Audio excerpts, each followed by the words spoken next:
Welcome, Carolyn Jones, president and founder of Kind to Kids.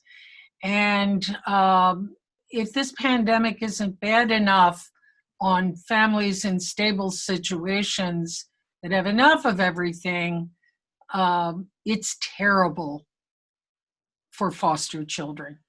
Can you talk about the founding and mission of the organization and what you do to support children in foster care? Yes, so Kind to Kids Foundation was founded 10 years ago to give children in need the skills they need to succeed in life. So we help children in foster care and poverty. And since that time, we have served over 15,000 children in need. We began when my children were at an area a sporting event, and there were a lot of empty seats, and they knew about children in foster care because I volunteer as a court-appointed special advocate with Family Court of Delaware at that time.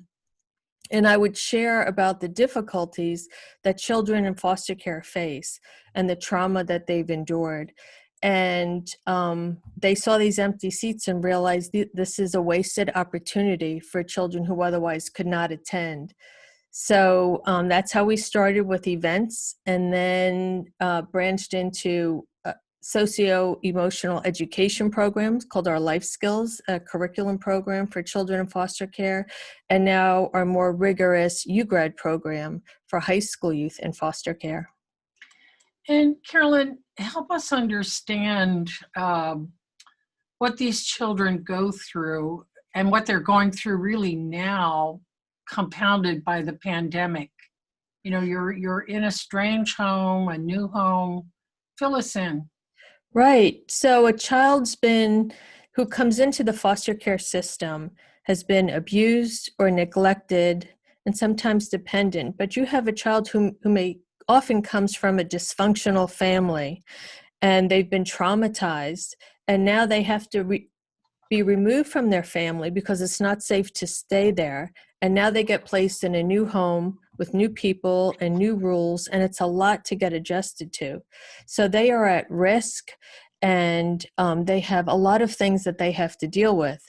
Then you throw on the pandemic, and the children are often re-traumatized, and have the pandemic exacerbates and magnifies things for the children, much more so than children from a stable home. And I think you indicated that many, if not most, of these foster families are, let's say, from a lower income sort of socioeconomic level. So they already are under stress. Likely there's not a lot of space and privacy for added family members. Can you talk about that? Sure. So you may have a foster home with someone out of a job now, or someone who has to work at home 24/7 in a family that already is facing financial difficulties. So you have a lot of people in a crowded space working on a laptop computer, the TV may be on, children about, and it's really hard for our kids who already have a lot of issues. They may have learning difficulties, difficulty focusing, to now look at a screen and learn from a screen for many hours a day. Then you throw in the fact that they may be isolated from the community supports that they counted on, from that guidance counselor who gave them that kind word, or their good friend. So it is a recipe for tension and stress. Sure. And I know that you place a lot of emphasis on getting these kids to graduate from high school and go on to a college experience. Can you talk about UGrad, that program? Yes. So the national average of children in foster care graduating from high school is only 54%. And Delaware works to approach that national average. So you can imagine we have children in foster care who leave the system without a high school degree. So without a high school degree, it's hard to get a job, it's hard to get housing and food. So we make sure that the kids in our program are successful in life. Kids in foster care who join our UGrad program are partnered with an advocate who meets with them every week, who connects with them at least twice a week, texting. Many times our advocates are texting them every single day, maybe even waking them up for math class to make sure that they stay on track with their education, because it's very difficult even for the education system right now. Teachers are overwhelmed, where before they had one group of 25 children, now they have 25 homes to deal with. So they are reaching out to us and saying, can you help us because Joey's not getting on Zoom class, or Hannah hasn't turned any of her math homework in. So, and we also have the foster families reaching out to us, like, you can call us every day because I need you. I need you to help me. Wow. So it's helping a child with their education is not just the schoolwork, it's the holistic approach.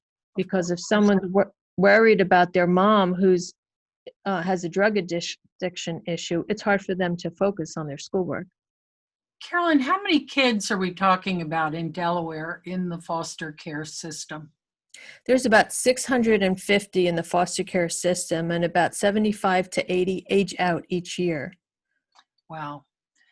So skipping forward now, I know when social workers have to go to a home and remove a child, it's very traumatic.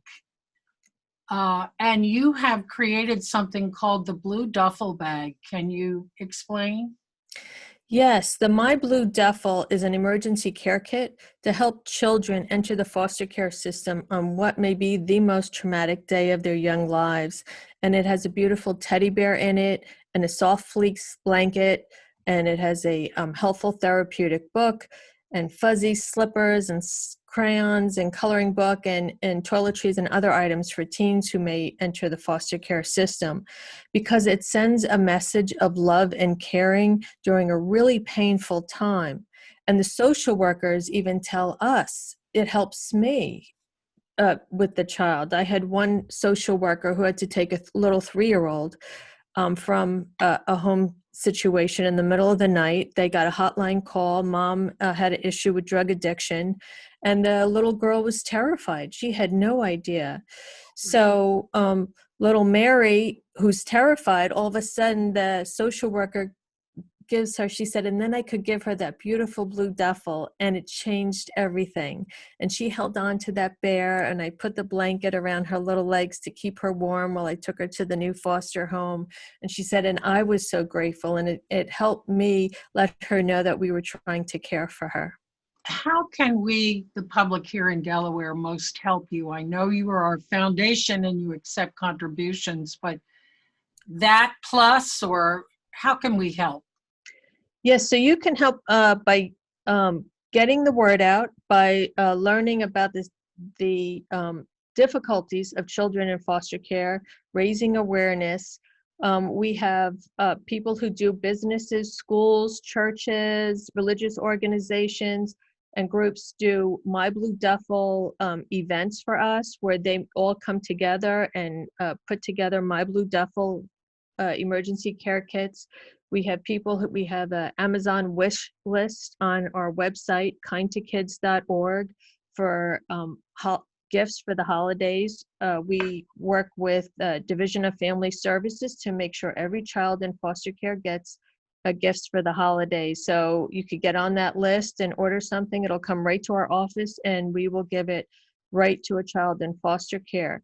And then during the COVID pandemic, all online donations will go directly to children in the foster care system to help them during this critical time. Carolyn Jones, I will check back with you. This is a huge conversation. Thank you for the wonderful work you do and Kind of Kids does. And I look forward to speaking with you very soon. Well, thank you, Sharon. I appreciate you and Teleduction and the work you are doing to get to raise awareness and get the word out. So thank you so much. Takes a village. It does. Okay. Bye-bye now. Bye-bye.